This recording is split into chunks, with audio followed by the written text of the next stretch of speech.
This is the story of our most incredible discovery. And so often the greatest stories start in the most unexpected ways. Soon after arriving at Chateau de Pernon, whilst rummaging in our attic, a friend who had studied art history at the Louvre picked up this small tin candle holder and said, "This is from the 18th century, you must protect it." We passed it on to our heritage architect, the extraordinary Monsieur Frédéric Didier, one of France's foremost experts in French heritage protection. He suspected instantly what it was, but he revealed nothing. This tin candle holder would prove the first crumb in a trail that would lead us to a series of discoveries, each more extraordinary than the last.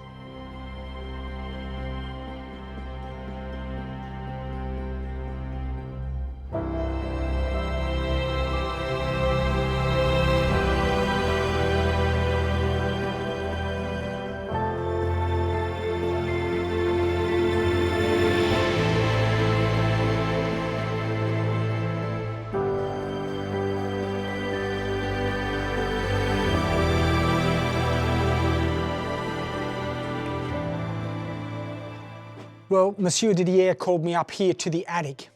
He'd uncovered a wooden table support, and he asked me, "What do you think this is?"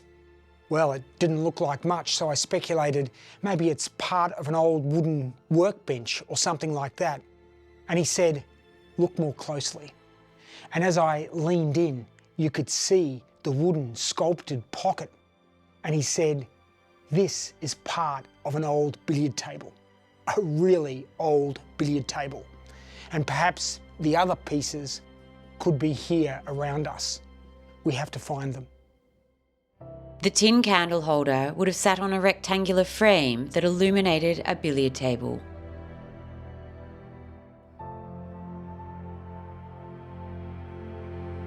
Monsieur Didier was on the hunt for a piece of French history.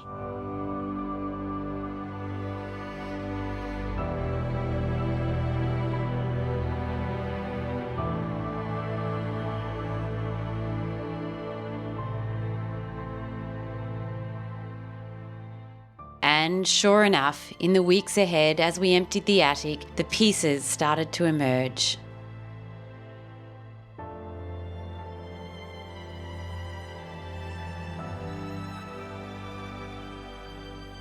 First, the huge oak legs of the table.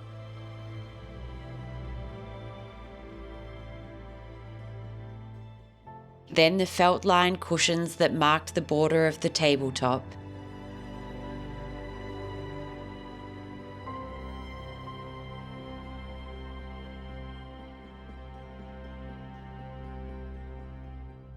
And then a remarkable system of channels that sat under the table and returned pocketed balls to a central collection point.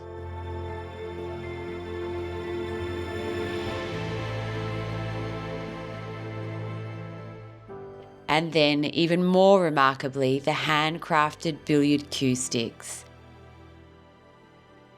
First one and then another until 6 had been discovered. And then the oak rack they would have been stored on. We reassembled the pieces, and we were looking at the oldest surviving billiard table in France today.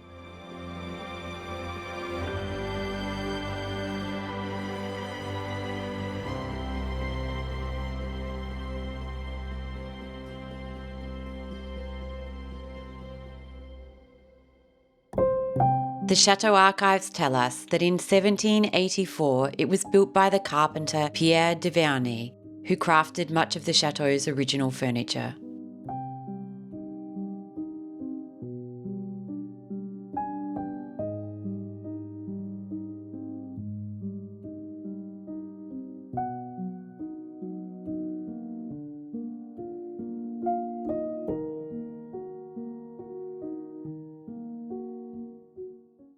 In the chateau's attic, a vast room with a vaulted ceiling had intrigued us.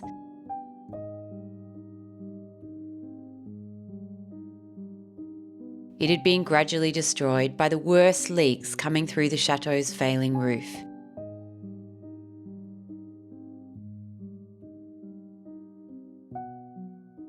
And yet this room, the largest in the chateau, seemed too elegant, too splendid to be attic storage. Our architect returned to the chateau archives, and suddenly the mystery was solved. This vast chamber was the billiard room, home to the incredible table that had been custom made for it. Could the room be restored alongside the irreplaceable table designed for it? And this remarkable piece of French history be shared with people from all around the world?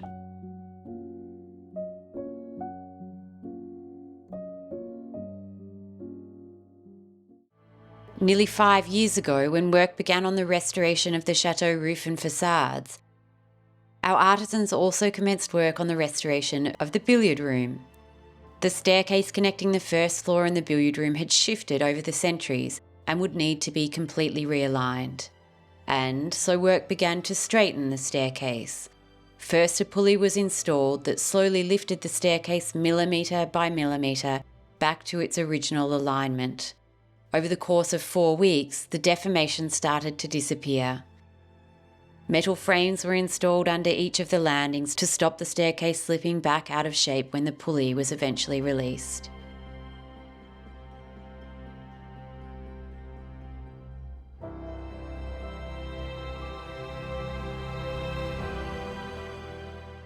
Work then began on the room itself. First, the monumental dome was carefully restored, the failing roof removed, the oak frame restored, a waterproof membrane added, sheathing added, and then the slate tiles, cut by hand and secured by 2 copper nails. And finally, the crowning moment. The return of the finials marked the completion of the restoration of the spectacular dome of Pernon's billiard room.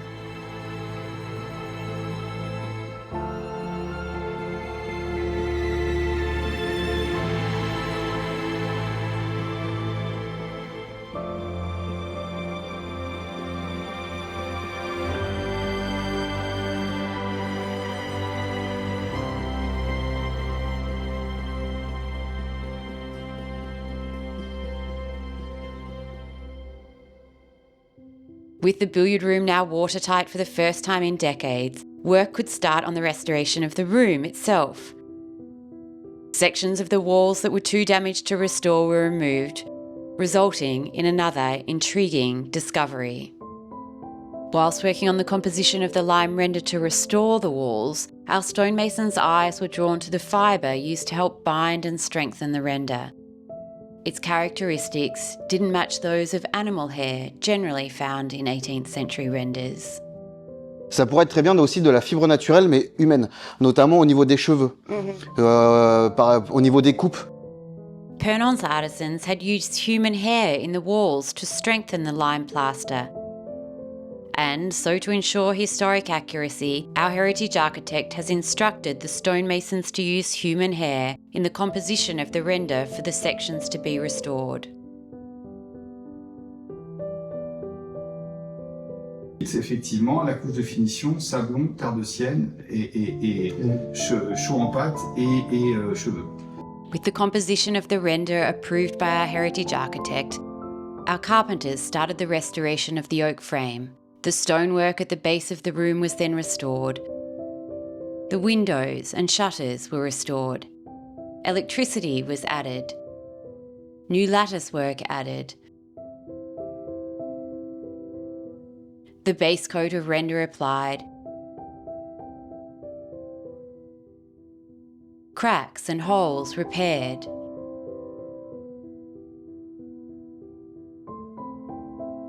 Then all the surfaces were cleaned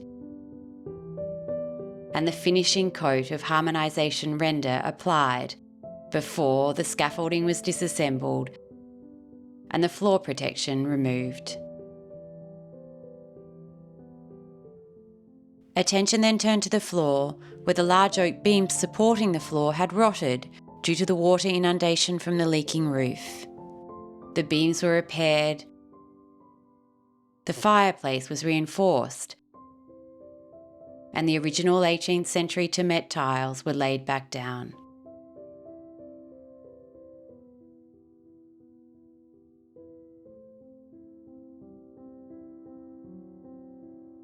With the final touches being made on the restoration of the billiard room, would it be possible to restore and return its most prized possession, the billiard table handcrafted for this room 250 years earlier?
Ça, c'est assez extraordinaire. C'est le billard qu'on a trouvé dans le grenier du château. Qu'on a trouvé dans le grenier. C'est vraiment 18e siècle. Oui, parce qu'après, on a complètement abandonné ce genre de billard. Au 19e, on a mis des billards beaucoup plus lourds qui sont en forme de tombeau, qui sont un peu plus petits, mais qui sont énormes et avec des plaques en ardoise. Ces billards-là ont pas de plaques en ardoise. Ils ont en général des fonds en parquet. En parquet? En parquet, c'est en bois assemblé. Ah bon? Ok, c'est pour ça que... Et ils se déformaient. En fait, c'est un peu comme les pianos avant qu'on invente le cadre en fonte. Parce qu'en fait, pour un billard, il faut que ce soit absolument plat. Et donc, en fait, on a fait après des plaques en ardoise. Et donc, les billards sont devenus beaucoup plus lourds. Et donc, il a fallu construire des choses. Alors là, on avait déjà peut-être une plaque. Ça, c'est possible. J'en suis pas sûr exactement ici. C'est pour ça qu'on a beaucoup de pieds, qu'il est très, très solide comme... Oui, d'accord. Donc il est quand même à 12 pieds. Et c'est le même type de billard sur lequel jouait Louis XIV. Donc c'est vraiment ces billards vraiment anciens. Est-ce qu'il y a un billard comme ça au château de Versailles? Alors il y en a un qu'on a reconstitué, qui est à Trianon, et qui est une copie. On n'a plus aucun billard comme ça en France, à ma connaissance. C'est le seul que je connaisse. Donc c'est pour ça que ça, c'est très très précieux. Et est-ce que vous pensez qu'un jour on peut refaire le billard? Ah oui. Ici, celui-là, il est complètement restaurable. Je veux dire, il y a tous les éléments. Il manque quelques bois. Et après, il faut faire un fond. Aujourd'hui, on fera un fond peut-être plus simple. Et puis après, on remet le drap ici. Oui. Et puis c'est bon. Et on a en plus tout le dessin de la garniture avec le cloutage, etc. Donc et puis ce qui est formidable, c'est qu'on sait exactement où il était. Oui. Puisqu'en fait, la pièce qui s'appelle le billard, elle existe toujours, elle est intacte. Donc il suffit de remettre le billard et puis.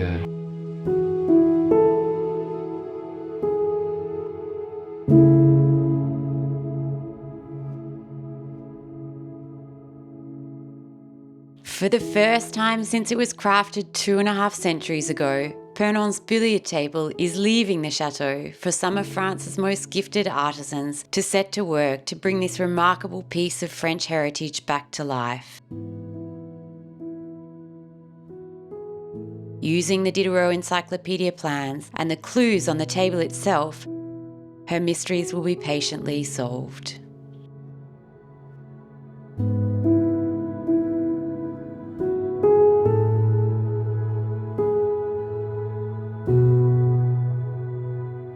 Well, it is a very exciting day today in the journey of the restoration of Pernon's billiard table, because we are here at Fouchard Ebenisterie, and these are the carpenters who have been charged with the responsibility of the restoration of this billiard table, and we are eager to see what they've been up to and how far they've progressed in the restoration. So let's go and take a look.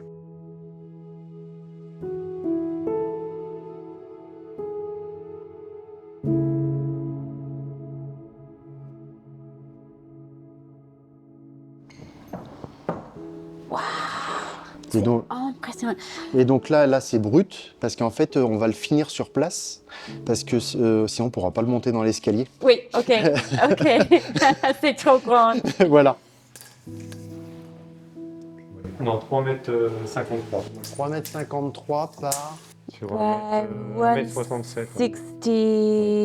168. Il nous reste encore, du coup, à mettre, bien sûr, l'acheminement des boules qui vont finir sur une boîte pour la réception, en fait.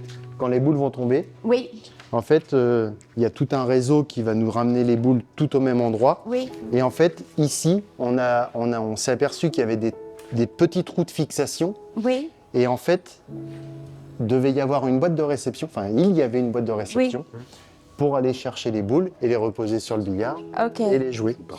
Et on a même retrouvé une petite empreinte pour la poche à craie. So this is incredible what he has found here. There is a tiny piece of wood that is remaining on this end of the table, and it's got a little nail on it that you can see, and they believe that it was a pocket that hung down from here to have the chalk for the cue sticks in, and so this was where you would chalk your cue from here. And we'll go and have a look at the restoration they're doing right now on the cues. Voilà, il y a eu quelques restaurations qui ont été faites parce qu'on avait perdu l'assemblage de la queue d'aronde ici. Ok. Les cannes ont été nettoyées pour les retrouver, comme elles étaient à l'origine. Le tissu est vraiment trop abîmé, il est mité.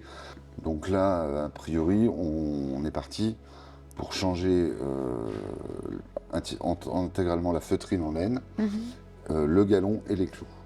On va garder le maximum de galons d'origine, les clous et de la feutrine dans un dossier à part, pour garder une trace. Toute cette partie-là, on garde, on n'y touche pas. Ce qu'on va faire, c'est qu'on va sûrement remettre une toile blanche avant la feutrine. Oui, donc pour la plupart, en fait, l'intérieur, c'est en bon état, c'est que l'extérieur qui est, C'est ça. est Faut très réhabiller, abîmé. Ok.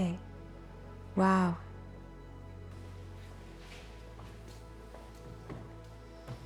You really start to get a sense for it when the sides go in. Wow. It's quite incredible to have seen it as pieces in our attic that really didn't look like much, and now to see it nearly fully restored, soon to be back in Pernon's billiard room.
Well, what a historic moment. Here it is, the oldest surviving billiard table in France, discovered in pieces up here in the chateau attic, now fully restored and returned to this beautifully restored room that was in complete ruins when we arrived here 6 years ago. And 6 years ago, we could never have imagined the journey that we would go on with this room and this billiard table. But this is a moment that really belongs to our incredible artisans who have worked tirelessly on the restoration of this beautiful space and this table, and our extraordinary heritage architect, Monsieur Didier, who worked like a detective to find all the clues, starting with that very first discovery of the tin candle holder, all the way through to the discovery of the billiard cues. Now, we are not finished here yet, as you can see, so what is left to do? Well, the felt needs to go down on the top of the table. The felt also needs to be restored around the edge of the table, as does the metallic trim and the tacks that hold the trim in place. Then you would have seen in the time lapse there was a large group of people here at one point, and that was actually, we were in the middle of a réunion de chantier, so a visit by our architect with our government representative who is overseeing this project as well, and the artisans, and they were particularly interested in the box that collects the balls when they are returned to this central point at this end of the table. Now, we did not find the box. It is one of the only pieces that we were not able to find, but all the clues are there about how the box worked and the size of the box. So our architect spent quite a lot of time with the artisans charged with the responsibility of restoring the table to come up with the design of that box. Then also, of course, the suspended lighting will be designed by our architect, and this is the exact lighting system that would have been used in the 18th century. We know that because of our first discovery, that tin candle holder. This is the suspended wooden frame that that tin candle holder would have sat on. Now, of course, we will not return that tin candle holder to this frame because this light will be lit not by candlelight, but by electricity. And then the final step up here for the completion of the restoration of this room is to put the bell back that was on the wall in this room. Now, we have bells all around Pernon. We find them a lot in the entresols, so the rooms between the floors where the maids slept. But those bells were for family members to call the maids, whereas this bell is quite different. The bell rings in this room, so it was actually for someone downstairs to signal upstairs to the billiard room that it was time to go back downstairs. And after that bell is installed, there is just one more question lingering about this room. And that is, who is going to be the person to pot the first ball on France's oldest surviving billiard table? We'll see. Well, what an incredible milestone. When we arrived here 6 years ago, the struggle to save the chateau was so immense that we really didn't even know if we were going to be able to save the chateau, let alone the treasures that we found. And so to see that billiard room and the billiard table restored, nearly completely finished, a few steps to go, is really such an amazing moment for us. And honestly, when we saw the condition of the billiard table and the billiard room, I couldn't project forward to see how it would look when it was completed, and it just takes your breath away. And it really also is thanks to the incredible advice of our heritage architect, Monsieur Frédéric Didier, because when we first arrived and started clearing the attic, he gave us one piece of advice very sternly, and he said, you must not throw anything out. And it's really thanks to that incredible advice that all these small pieces have been discovered.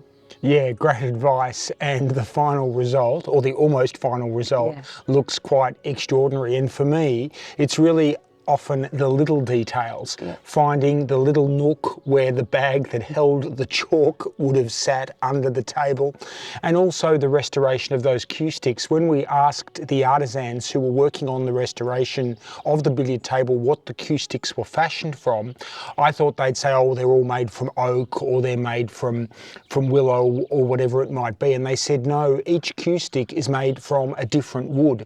And so a player would have, perhaps much like like a modern golf player selecting the right golf club for a shot. Back then, a billiard player would have selected the right cue stick for the particular shot, and so some are made from a soft wood, some are made from hardwoods, and a player could actually select the exact cue stick that they wanted for whatever stage of the game they were at. And I just really love those little details. Yeah, so spectacular, isn't it? And if you would like to know more about the restoration of the table and dig a little deeper into the history of the game of billiards, this week exclusively for our Patreon and YouTube Plus Patreon tier members, Tim actually comes to you live from the billiard room while the billiard table is being installed. So check that out if that's something that interests you. And a huge shout out and a big thank you to two of our Patreon members, to Bob and Laurie Kennedy, and to Ian and Anthea Murchison, whose support made the restoration of that billiard table possible. So thank you to them. I'm sure everyone watching this episode on YouTube feels the same sense of gratitude that we feel for their support that made that project possible. Just incredible. Thank you so much, guys. And as always, if you would like to follow the restoration of Chateau de Pernon more closely, we post a free weekly video every Sunday on YouTube. We post a members exclusive bonus video once a week for our Patreon or YouTube Plus Patreon access members. Otherwise, we post frequent updates on all our social media channels, Instagram, Facebook, TikTok, or just hit the subscribe button, turn on your notifications, and we will keep you updated here. See you next week.